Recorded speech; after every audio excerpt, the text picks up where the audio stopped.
Muy buenos días, ¿cómo estamos todos?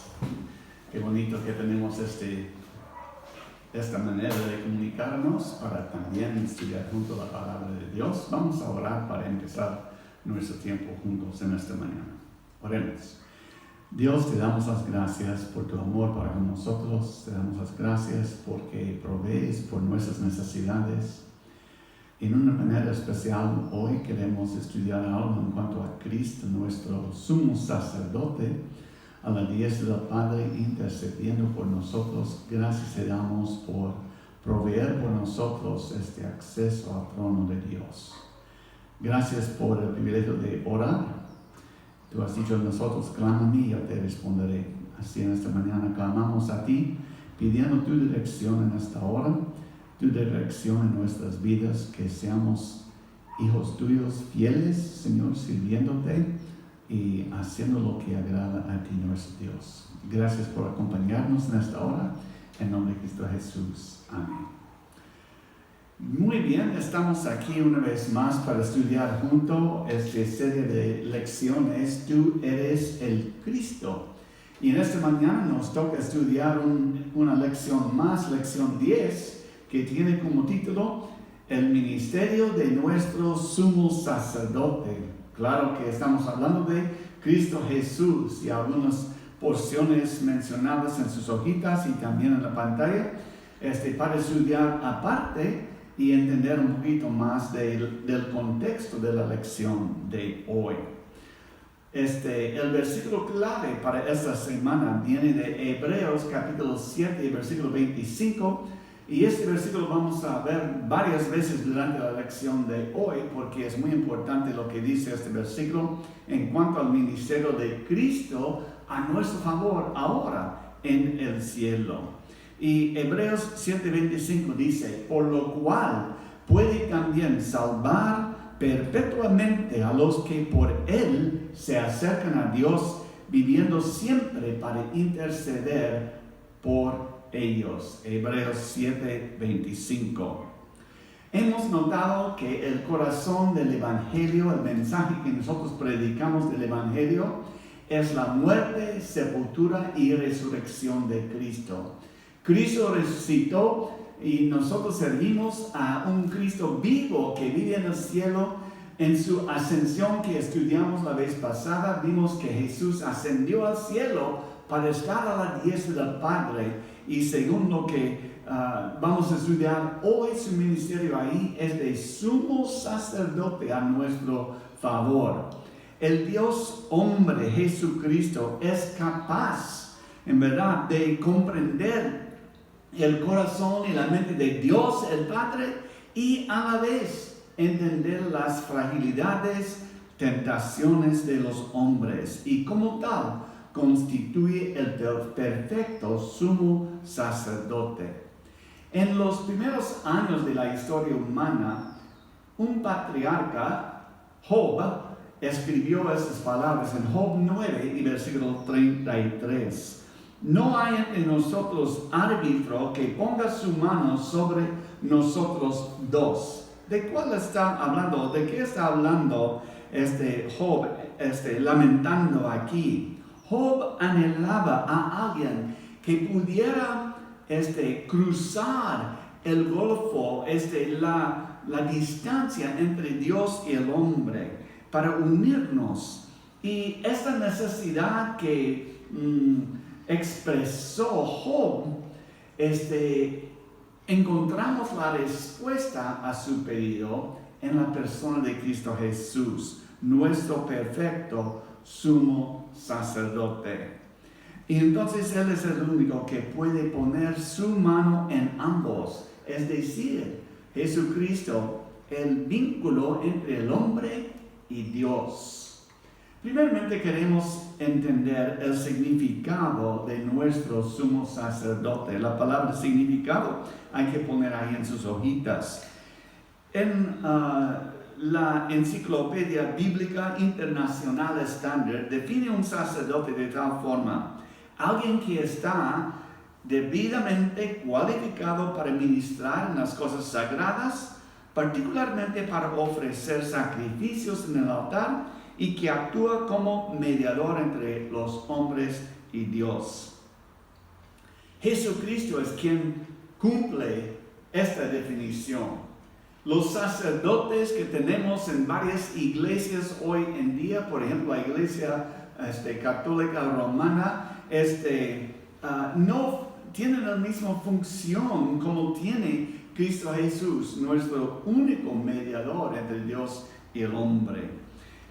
Los creyentes hoy en día, nosotros necesitamos un sumo sacerdote, tal como Cristo, el perfecto sumo sacerdote, por algunas razones. Primeramente, para representarlos ante Dios. Los creyentes necesitan a Cristo, el sumo sacerdote, para representarlos ante Dios.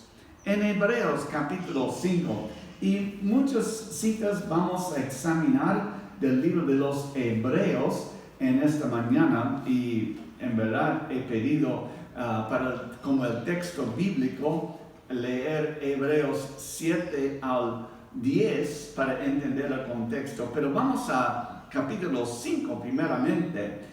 Dice en capítulo 5 de Hebreos y versículo 1, porque todo sumo sacerdote tomado de entre los hombres es constituido a favor de los hombres en lo que a Dios se refiere, para que presente ofrendas y sacrificios por los pecados. Entonces, una palabra aquí, donde dice ahí, el sumo sacerdote es uno que es entre los hombres, a favor de los hombres ante Dios. Entonces, el sacerdote, el sumo sacerdote, tiene la responsabilidad de representar al creyente ante Dios. También en el mismo versículo, y continuando de repente hasta versículo 3, la última parte dice, para que presente ofrendas y sacrificios por los pecados. Entonces, en segundo lugar, para presentar un sacrificio aceptable a Dios.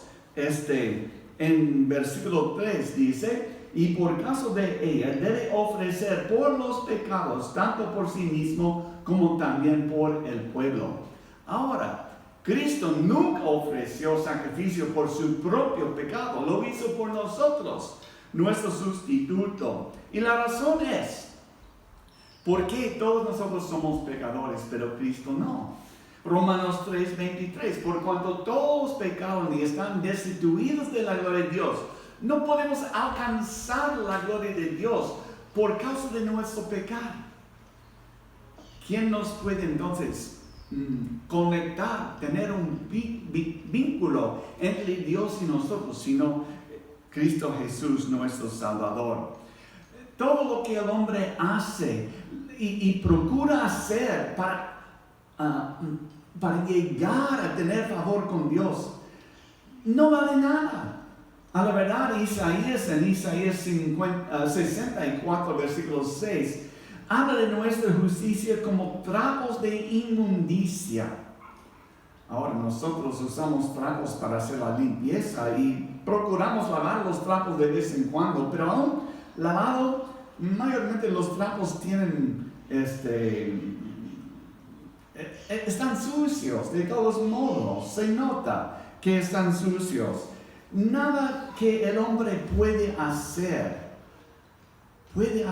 llegar a tener favor con Dios.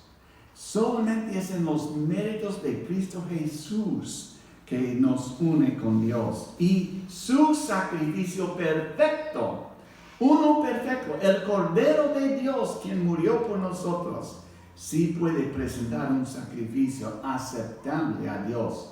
Y por fe en Él, somos nosotros salvos, gracias a Dios, ¿no es cierto? En tercer lugar, el creyente hoy necesita el sumo sacerdote para interceder por ellos. Los creyentes necesitamos esto para interceder por nosotros ante Dios. Capítulo 7, 25, que es nuestro versículo clave, ahí arriba en sus hojitas, dice que Él está ahí delante de Dios, viviendo siempre para interceder por ellos, por los creyentes ante Dios, viviendo siempre para hacer esta obra. Y último, para defenderlos ante Dios, con un dedito en Hebreos, porque vamos a volver ahí en un ratito nomás. Vamos a 1 de Juan, capítulo 2. 1 de Juan, capítulo 2, versículos 1 y 2. Y tenemos esas palabras. Hijitos míos, estas cosas os escribo para que no pequéis. Y si alguno hubiere pecado, abogado tenemos para con el Padre, a Jesucristo el justo. Y Él es la propiciación por nuestros pecados, y no solamente por los nuestros, sino también por los de todo el mundo. Cristo, nuestro abogado, está ahí a la diestra del Padre para defendernos ante Dios. Cristo es admirablemente adecuado para realizar todos los ministerios del sumo sacerdote, y la verdad es el único ordenado por Dios el Padre para hacerlo. Entonces queremos entender su ordenación. ¿Qué fue la tarea dada al Hijo para poder realizar este ministerio de sumo sacerdote? Entendemos que antes de su ascensión al cielo, llegó a este mundo, nació de una virgen, de María, nació como un ser humano, habitó entre nosotros, perfecto, sin pecar, para poder llegar a la cruz y ahí morir por nosotros. Recuerda el mensaje, el corazón del mensaje del Evangelio es la muerte, sepultura y resurrección de Cristo Jesús. Fue mandado del cielo para hacer este sacrificio a nuestro favor. Recuerdo Juan 3:16, de tal manera Dios amó al mundo, amó a nosotros, que ha dado a su Hijo unigénito, Cristo Jesús, para que todo aquel que en Él cree no se pierda, mas tenga vida eterna. Ahora, bajo el sistema del Antiguo Testamento, ningún hombre podía aspirar a ser un sacerdote, especialmente el sumo sacerdote, solamente porque tenía el deseo de hacerlo.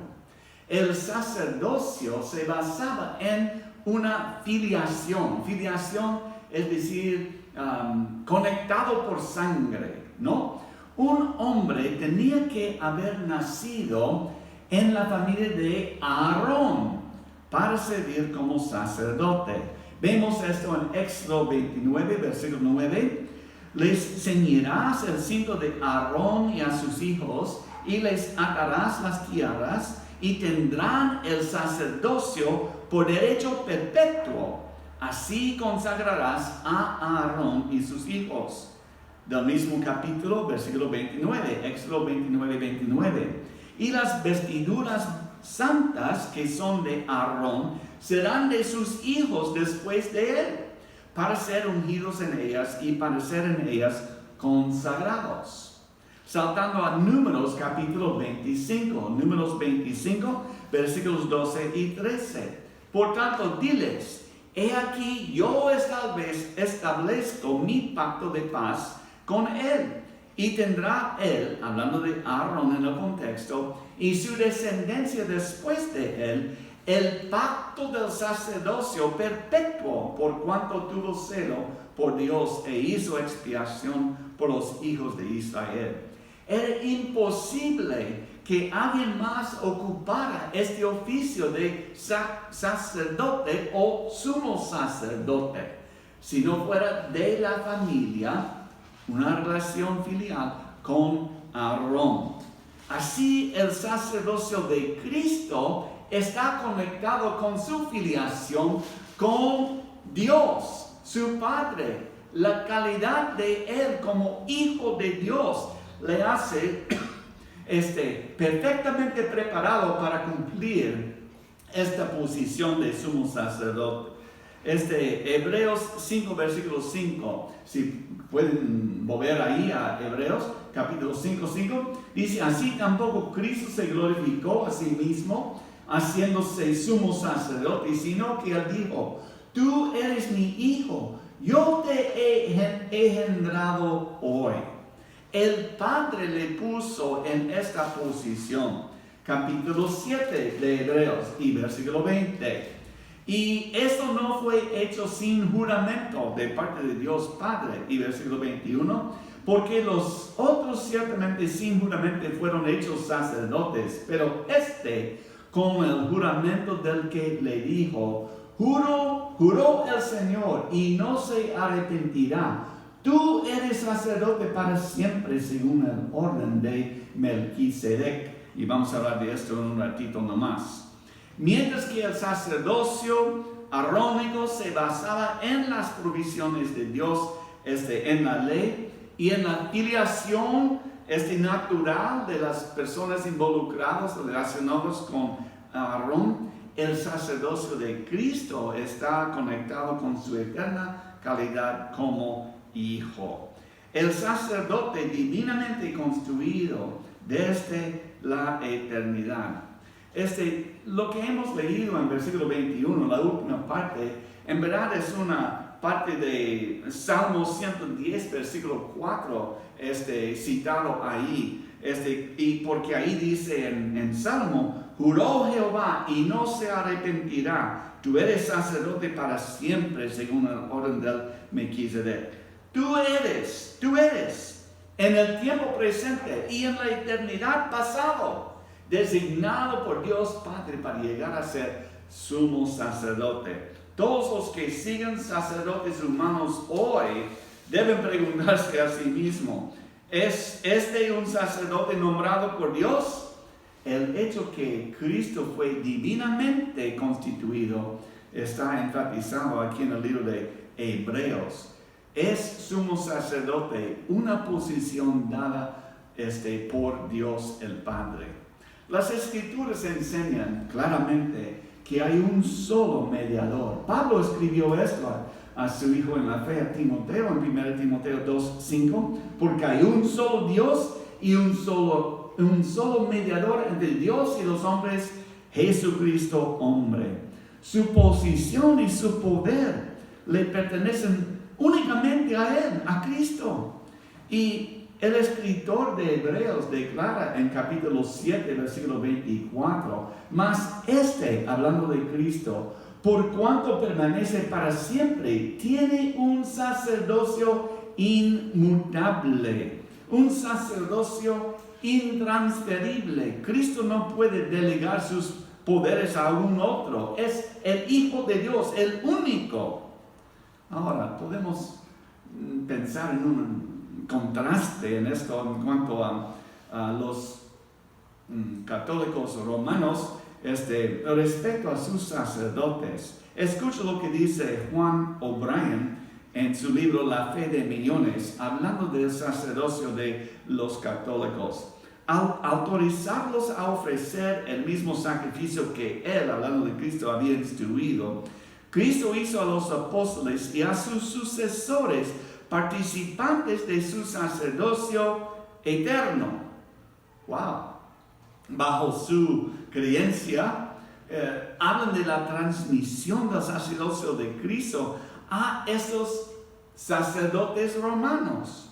Tal doctrina es falsa por muchas razones, como hemos leído aquí en Hebreos, en 1 Timoteo capítulo 2. Hay un solo mediador, Cristo Jesús. Habla de Él y nombra a Él, Jesucristo, el único mediador. Estos otros que profesan ser mediadores entre Dios y el hombre, hoy usted tiene que venir y confesar sus pecados a mí, y por si acaso también tiene que pagar algo, ¿no?, para el perdón de sus pecados. Es completamente falso según la Biblia. Hay solamente uno que es mediador entre Dios y los hombres, Jesucristo mismo. Hay solamente uno que puede perdonar nuestros pecados. Los sacerdotes en la Iglesia Católica, lo siento, pero no tienen este poder. Es un poder dado nomás al Hijo de Dios mismo, Jesucristo. Y dice en 1 Juan 1:9, si confesamos nuestros pecados, Él, ¿quién es Él? No el sacerdote humano, Cristo, ¿no? Es fiel y justo para perdonar nuestros pecados y limpiarnos de toda maldad.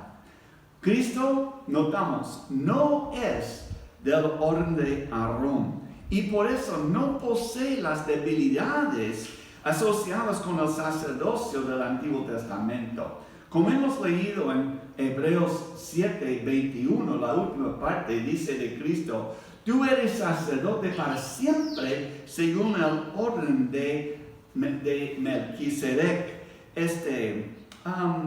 El orden de Melquisedec, perdón, vamos a quedarnos aquí un ratito más, es un personaje un poquito misterioso en cuanto al Antiguo Testamento. Hablamos de él cuando estudiamos la historia del Antiguo Testamento hace algunos un año más de un año, ¿no? Estudiamos el Antiguo Testamento, pero este señor, Melquisedec, salió para un encuentro con Abraham, el patriarca Abraham, y habla en Génesis 14 de la manera como Abraham le recibió a Melquisedec, y inclusive él dio algunas ofrendas y diezmos a tal persona.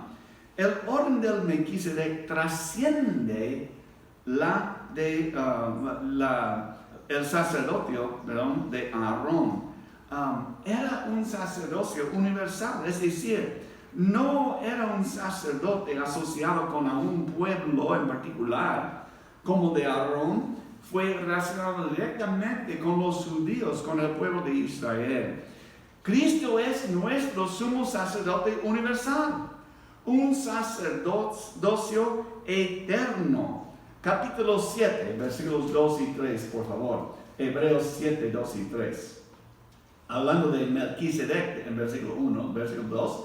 A quien asimismo dio Abraham los diezmos de todo, cuyo nombre significa primeramente Rey de Justicia, también Rey de Salem, esto es Rey de Paz, sin padre, sin madre, sin genealogía, que ni tiene principio de días ni fin de vida, sino hecho semejante al Hijo de Dios, permanece sacerdote para siempre. Ok, entonces Melquisedec no tiene una genealogía registrada. Como tal, era un tipo de Cristo mismo, quien no tuvo padre terrenal, ¿no? Sino que fue engendrado del Espíritu Santo de Dios en el vientre de María, y así nació sin la naturaleza pecaminosa, por lo cual o con lo cual todos nosotros los seres humanos nacemos con esto.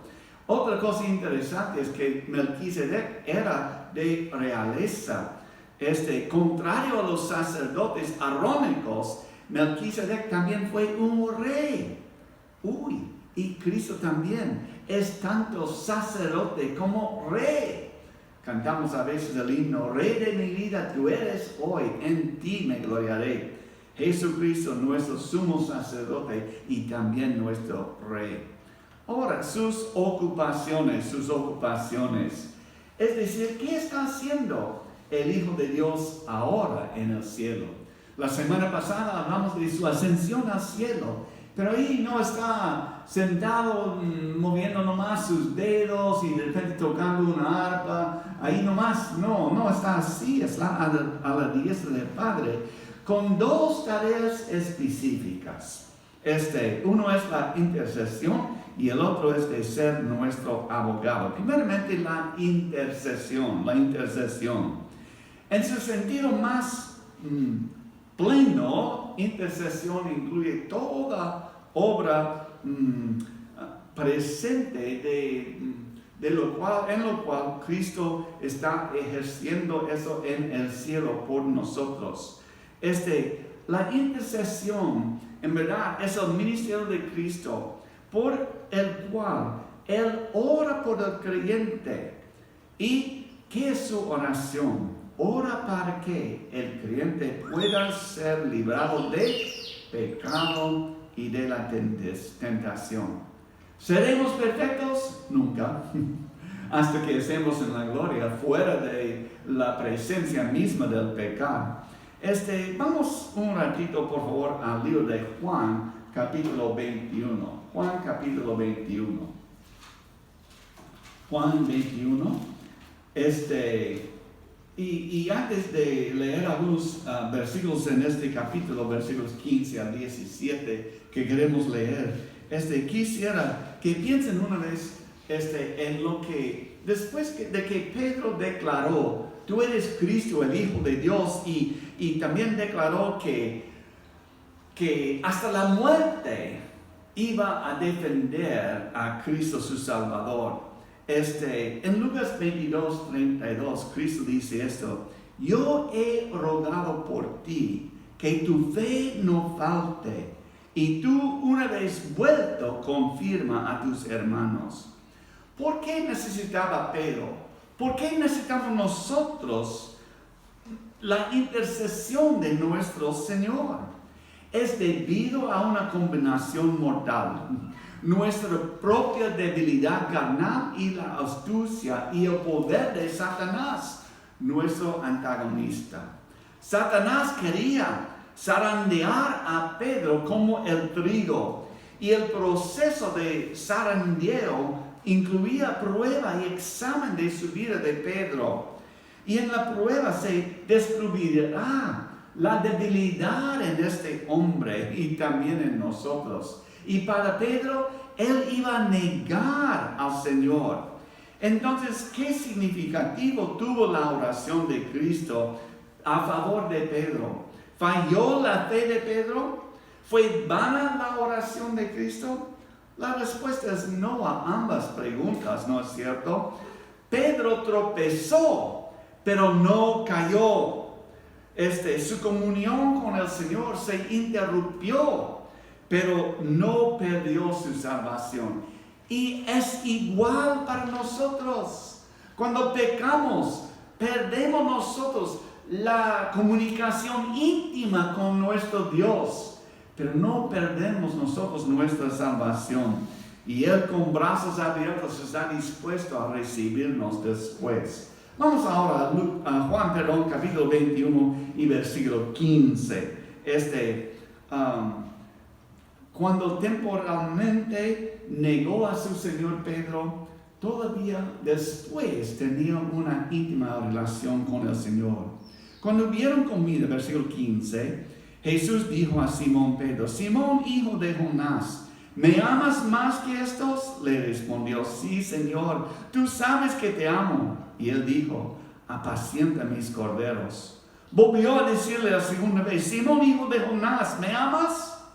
Pedro le respondió: sí, Señor, tú sabes que te amo. Le dijo: pastorea mis ovejas. Le dijo la tercera vez: Simón, hijo de Jonás, ¿me amas? Pedro se entristeció de que le dijese la tercera vez: ¿me amas? Y respondió: Señor, tú sabes todo, tú sabes que te amo. Jesús le dijo: apacienta mis ovejas. No era ya inútil Pedro por causa de su pecado en negar al Señor. Otra vez Cristo está llamándole para cumplir su deber, su tarea de apacentar las ovejas, de servir a su Señor. Si no fuera por el hecho que el Señor estaba orando por él, quién sabe lo que hubiera ocurrido con Pedro. Pero Cristo, orando por él, le dio una oportunidad más de servir a su Señor. Y Pablo afirma una cosa: que nadie puede acusar con éxito a los hijos de Dios, porque Cristo, en base de su obra concluida en la cruz del Calvario, hace intercesión por nosotros. Romanos 8:34. ¿Quién es el que condenará? Cristo es el que murió, más aún el que también resucitó, el que además está a la diestra del Padre, el que también intercede por nosotros. Su otra obra es la obra de abogado, El ministerio de Cristo como abogado es también parte de su obra mayor ahora, que en el cielo llamamos este ministerio la intercesión. Su labor de abogado merece una consideración un poquito aparte, debido a su importancia para nosotros los creyentes. ¿Qué ocurre si un creyente peca? Muchos enseñan que los pecados del creyente pueden alejarlo permanentemente de Dios y hasta perder su salvación. Pero eso no es lo que enseñan las Escrituras. El deseo de Dios es que sus hijos, los creyentes, no pecan. Dios repudia el pecado de parte de los creyentes. Pero por el otro lado, Él entiende la debilidad de la carne humana. Por eso, donde hemos leído en 1 de Juan 2, 1 y 2, Él escribió esas cosas, dice, para que no pequéis. Pero ¿qué dice? Pero si hubiera pecado alguno, abogado tenemos con el Padre, a Jesús el justo. La propensidad o propensión del creyente hacia el pecado, llamamos de repente la naturaleza pecaminosa, ¿no es cierto? O la naturaleza del pecado. Y esta idea o esta naturaleza reside en todos nosotros, los seres humanos. Y mientras que la naturaleza del pecado está presente, tenemos la tendencia a pecar. ¿Y qué ocurre cuando pecamos? Sí, pecamos nosotros. Vamos a Apocalipsis, por favor, capítulo 12. Apocalipsis, capítulo 12. Nuestro gran adversario, Satanás, se pone en acción cuando el creyente peca. Le recuerda al Señor de nuestros pecados. Es nuestro acusador. Versículo 10 de Apocalipsis. Dice, entonces oí una gran voz en el cielo que decía, ahora ha venido tu salvación, el poder y el reino de nuestro Dios y la autoridad de su Cristo. ¿Por qué? Ha sido lanzado fuera el acusador de nuestros hermanos, el que los acusaba delante de nuestro Dios día y noche. Y ellos le han vencido por medio de la sangre del Cordero. Así nomás leemos notando. Satanás está bien involucrado ahorita. Su tarea ahora es de acusar al creyente, de violar la ley de Dios, de ofender la ley santa de Dios. La verdad, Satanás es válido en su acusación. Somos culpables del pecado.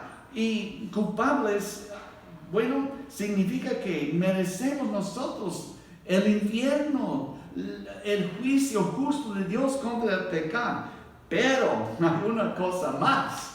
En 1 de Juan 2, 1 otra vez. Abogado tenemos. Cristo es nuestro abogado defensor. Aunque somos culpables de pecar, ahí está Cristo parado diciendo, ha puesto su fe en mí. Y ya que hemos puesto nuestra fe en Él, cuando Él murió en la cruz del Calvario, Él llevó nuestros pecados, pasados, presentes y futuros, y los ha puesto en la cruz, donde murió y fueron sepultados, y nosotros con Cristo somos redimidos por la obra de nuestro abogado defensor. Entonces, ¿en base de qué puede Cristo defendernos? Es en base de su obra concluida, que satisfizo perfectamente las demandas de Dios el Padre contra nosotros, debido a la ofrenda de su vida sin pecado en nuestro lugar. Ha satisfecho por completo la norma justa de Dios contra el pecado. Ningún pecado puede separarnos de Dios. El diablo no puede presentar con éxito ninguna acusación contra nosotros. Nuestros pecados son cubiertos por la sangre de Cristo Jesús. Como nuestro abogado, Cristo defiende nuestra causa y gana siempre su caso. Gana siempre nuestro abogado. Notamos ahora la simpatía de nuestro sumo sacerdote. ¿Cómo es que Cristo está a nuestro lado? Hablamos brevemente de su simpatía. Es la naturaleza humana desear compañía con otros semejantes. Y Dios mandó a su Hijo Cristo Jesús para habitar entre nosotros.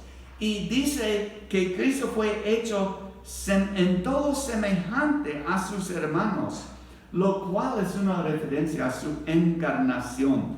Escucha Hebreos otra vez, esta vez capítulo 4, Hebreos capítulo 4 y versículos 15 y 16. Un ratito, ahí estoy.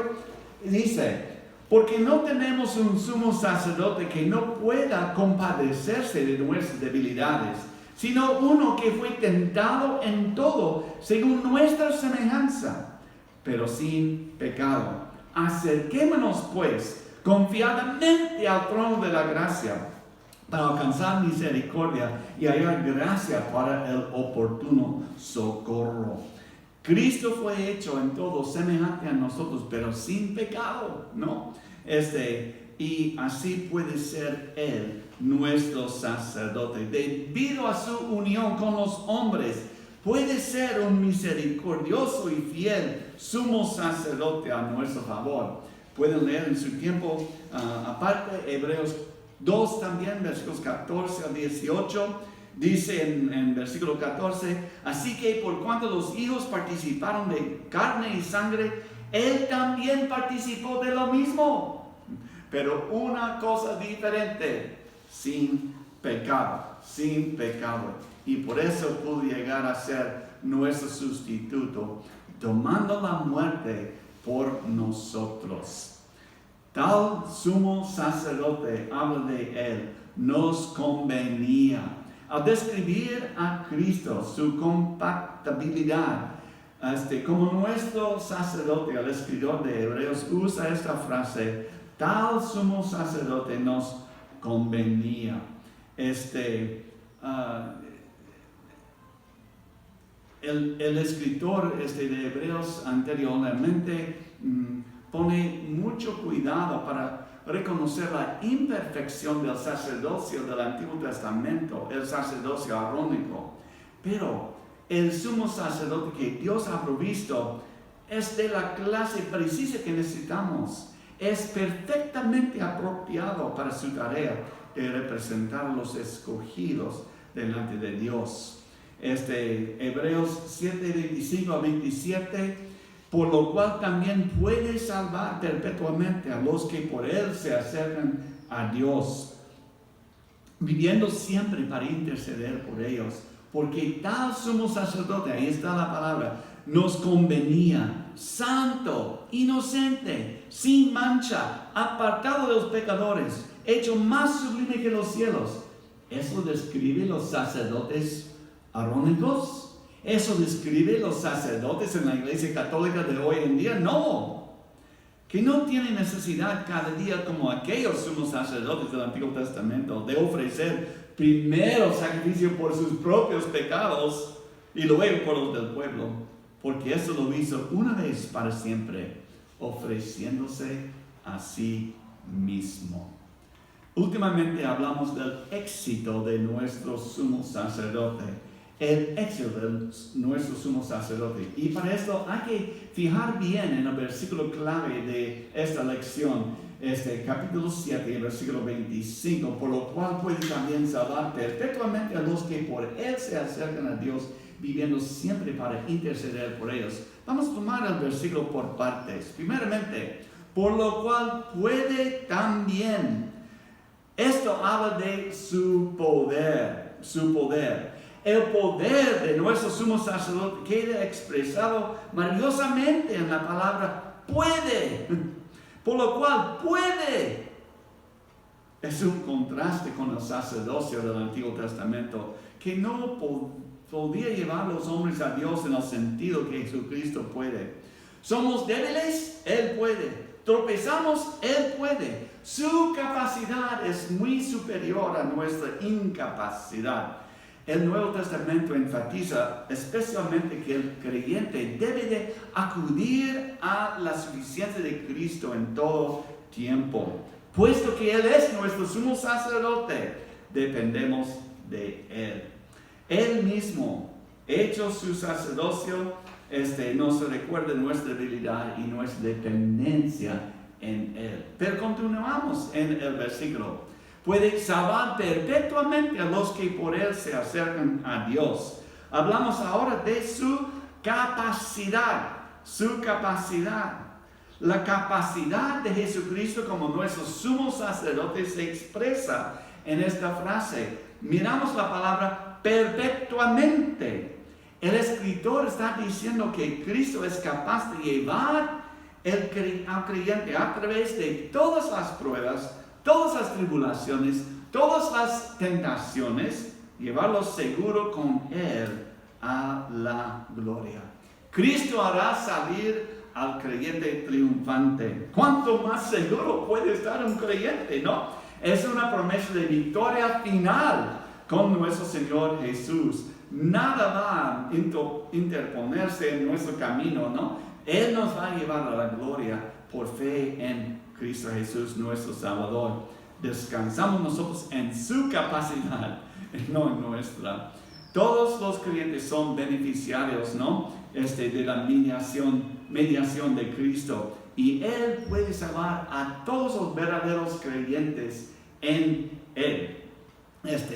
Son salvos perpetuamente hasta el final. Nunca se perderá. La obra del sumo sacerdote garantiza esto. En tercer lugar, continuando el mismo versículo, viviendo siempre. Y eso es una palabra de repente que es un poquito difícil de entender o aún deletrear. Perpetuidad. Los sacerdotes del orden arónico eran humanos. Describe 2 versículos antes de lo que hemos leído. Estamos leyendo en capítulo 7, versículo 23. Dice, y los otros sacerdotes llegaron a ser muchos, debido a que por la muerte no podían continuar. No es así con Cristo Jesús. Su resurrección garantiza su sacerdocio eterno, viviendo siempre, dice este versículo. Su resurrección marcó el principio de su obra como el sumo sacerdote a la diestra del Padre, intercediendo por nosotros. Aun cuando había sido sacerdote desde la eternidad, sus funciones reales como sumo sacerdote empezaron después de su resurrección y ascensión. Otros pasajes también conectan la resurrección del Señor con su ministerio como sumo sacerdote. Hemos leído Romanos 8:34, que habla, ¿quién es el que condenará? Cristo es el que murió, más aún, el que también resucitó, el que además está a la diestra de Dios, el que también intercede por nosotros. En el mismo versículo, resurrección con la obra de intercesión. Y últimamente, la última frase del versículo, para interceder por ellos. Sus oraciones. Hemos notado en el Nuevo Testamento que habla bastante, y especialmente este libro de Hebreos, del ministerio presente de Cristo Jesús en 2 aspectos: su intercesión y de ser abogado a nuestro favor. Primero de Timoteo 2:1 y capítulo 4 también usa la misma palabra intercesión relacionado a nuestras oraciones también. Pero la idea es esto, que intercesión es para hacer una comunicación, una unión entre 2 personas. Entonces, oramos a Dios Padre en nombre de Cristo Jesús. Oramos a favor de otros, a Cristo. Él es una conexión ahí. Él lleva nuestras peticiones al Padre al orar a favor de otras personas. Debemos de interceder también por otros, igual como Cristo hace por nosotros. Otro pasaje en Romanos 8, 26, 27 dice que el Espíritu Santo también intercede por los santos. Escucha, de igual manera el Espíritu nos ayuda en nuestra debilidad, pues que hemos de pedir como conviene, no lo sabemos, pero el Espíritu mismo intercede por nosotros con gemidos indecibles. Mas el que escudriña los corazones sabe cuál es la intención del Espíritu, porque conforme a la voluntad de Dios intercede por los santos. Entonces, aun cuando yo no puedo hacer bien mi obra de intercesión por lo demás, el Espíritu Santo me ayuda. para hacer llegar a mi Cristo, mi intercesor a la diestra del Padre, mi sumo sacerdote. Ahora, ¿qué hace Cristo como nuestro intercesor? Al leer Juan capítulo 17, leemos una oración de Cristo a favor de sus discípulos y de nosotros también los creyentes. Y es un bonito capítulo para leer. Si tiene tiempo hay que leer Juan 17. Pero el versículo 20 dice estas palabras: mas no ruego solamente por estos, sino también por los que han de creer en mí por la palabra de ellos. Cristo oró en este instante por sus discípulos, pero no solo por ellos, sino por nosotros, los que han de creer en el futuro, ¿no? Por la palabra de ellos. Y al leer la palabra de Dios entendemos su plan de la salvación. Creemos las palabras de esos apóstoles, de esos discípulos, y ponemos nuestra fe en Cristo Jesús. Cristo presenta nuestras necesidades a Dios y lo hace perfectamente y constantemente. En esta misma hora, Él tiene pleno conocimiento de todos los creyentes. Bueno, he puesto aquí de tus necesidades y está intercediendo por cada creyente. Podemos hablar en términos más redondas de todo el mundo, sus necesidades y cómo Cristo nos ayuda. Pero específicamente, no sé cuál es tu necesidad mayor hoy. Cristo suple tu necesidad y lleva tu necesidad en intercesión al Padre, porque está ahí a su diestra haciendo intercesión por nosotros. Él tiene pleno conocimiento de las necesidades, de tus necesidades, las necesidades de todos los creyentes, y está intercediendo por ellos. ¿Qué tal? Por ti, ante el trono de su Padre. Debemos dar alabanza, palabras de gracias por la obra gloriosa de Cristo Jesús como nuestro sumo sacerdote. Al Cristo vivo servimos. Y terminamos con la pregunta: ¿qué harás tú con Cristo? No puedes disfrutar de su obra como sumo sacerdote si no tienes a Cristo como tu Salvador único y personal. Él hace su obra en el cielo de intercesión y de abogado para los suyos, para sus hijos.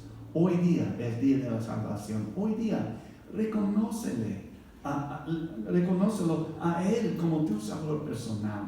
Él quien vino diciendo: yo soy el camino, la verdad y la vida. Nadie vino al Padre sino por mí.